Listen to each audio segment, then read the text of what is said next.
Hi students, welcome back to our lesson in General Mathematics. Today, we are breaking down a topic that everyone encounters but very few actually understand: value-added tax or VAT in the Philippines. If you have zero knowledge about taxes, don't worry.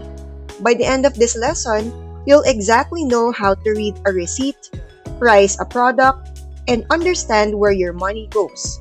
Let's start. So what is VAT? Value-added tax is a consumption tax imposed on the sale of goods and services. Unlike a simple sales tax, VAT is collected at every stage of the production and distribution process. Here's how it works. It flows from the manufacturer to the wholesaler to the retailer and finally to the end consumer. Each business in the chain pays VAT on their purchases, which is called input VAT, and collects VAT on their sales, which is called output VAT. But here is the catch. Although VAT is collected at each stage of the supply chain, the tax burden is ultimately passed on to the final consumer. Only the final consumer bears the full cost of VAT without being able to claim it back. Now, not everything is taxed the exact same way. In the Philippines, there are three types of VAT you need to know. First, 12% regular VAT. This is the standard rate applied to most goods and services like fast food, electronics, and professional fees.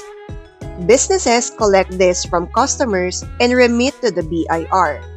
Next, 0% zero-rated VAT, applied mainly to exports and certain services. Businesses charge 0% VAT but can still claim refunds on their input VAT expenses, making it beneficial for exporters. Last one, VAT exempt. Certain goods and services are outside the VAT system by law. Example, raw agricultural food, education, and health services. Businesses cannot charge VAT nor claim input VAT refunds. To survive in business, you need to know the core formulas. Let's look at the first set: output versus input VAT. Output VAT is the tax a business collects from its customers on a sale. Input VAT is the tax a business pays to its suppliers on its expenses. VAT payable, the actual amount remitted to the BIR. Note that VAT payable is equal to output VAT minus input VAT. Next, we have the 12% rule for percentage adjustments.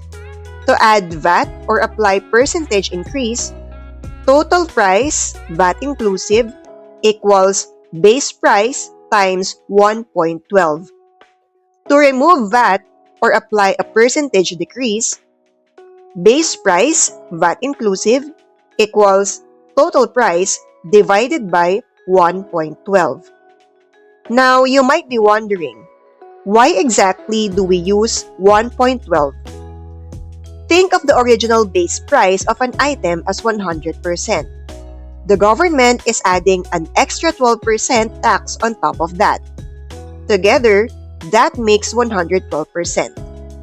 When you convert 112% into a decimal for math equations, you just move the decimal point 2 spaces to the left and it becomes 1.12.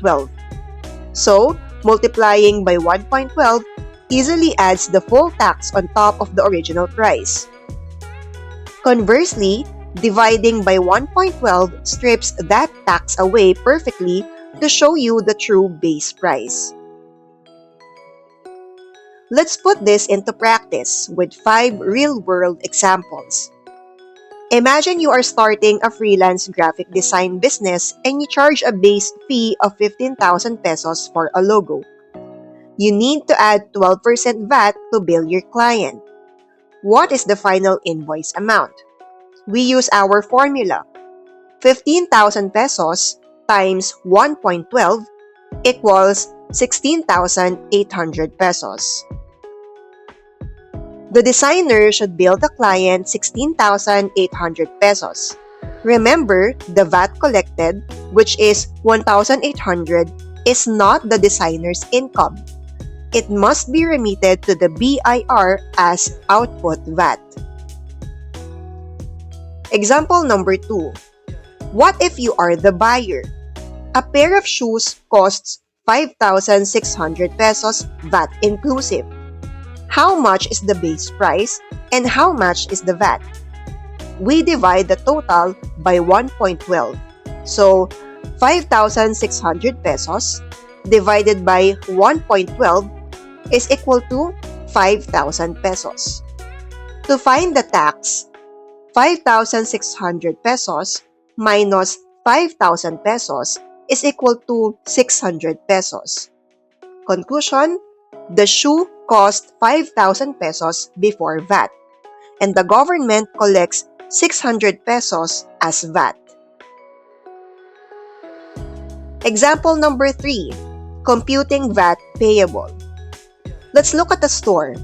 A store collected 12,000 pesos in output VAT from its sales during the month. It also paid 8,000 pesos in input VAT on its purchases and expenses. How much must they remit to the BIR? Formula: output minus input. 12,000 pesos minus 8,000 pesos equals 4,000 pesos. The store must remit 4,000 pesos to the BIR. Example number 4. Discount versus VAT removal trap. Here is a tricky one. A tablet costs 22,400 pesos VAT inclusive. The store offers a 12% discount instead of removing VAT, which gives a lower price. Removing VAT the correct way. 22,400 divided by 1.12 is equals to 20,000 pesos, which is the true base price. But a 12% discount is 22,400 pesos times 0.12, which equals a 2,688 peso discount. Subtracting that gives you 19,712 pesos. A 12% discount actually gives you a lower price, which is 19,712 pesos, than legally removing the VAT, which is 20,000 pesos. This proves why you can never simply subtract 12% to find a base price. Percentages scale with the number they are attached to. Example number 5. Senior Citizens Dinner. The senior citizen computation. A dinner bill totals 1,680 pesos for 2 people. One is a senior citizen who gets a VAT exemption and a 20% discount on their half. Let's compute this step by step. Step 1. Split the bill. 1,680 pesos divided by 2 is equals to 840 pesos per person. Step 2. Remove VAT on the senior's half. 840 divided by 1.12 is equals to 750 pesos, which is the base price without VAT. Step 3. Apply 20% senior discount. 750 times 0.20 is equals to 150 pesos, which is the discount amount. 750 pesos minus 150 pesos is equal to 600 pesos, which is the senior's final share. Step 4. Add the regular half back in. 600 pesos plus 840 pesos is equals to 1,440 pesos. So, the total bill after VAT exemption and the senior discount is 1,440 pesos. So, why does this matter for you? Understanding VAT is not just an academic requirement. It is a life skill. Whether you become a consumer, an entrepreneur, or a future accountant, knowing how VAT works protects your finances and helps you make smarter decisions every day. Mishandling VAT can lead to costly mistakes in business, from incorrect pricing to legal penalties from the BIR. Being tax literate sets you apart.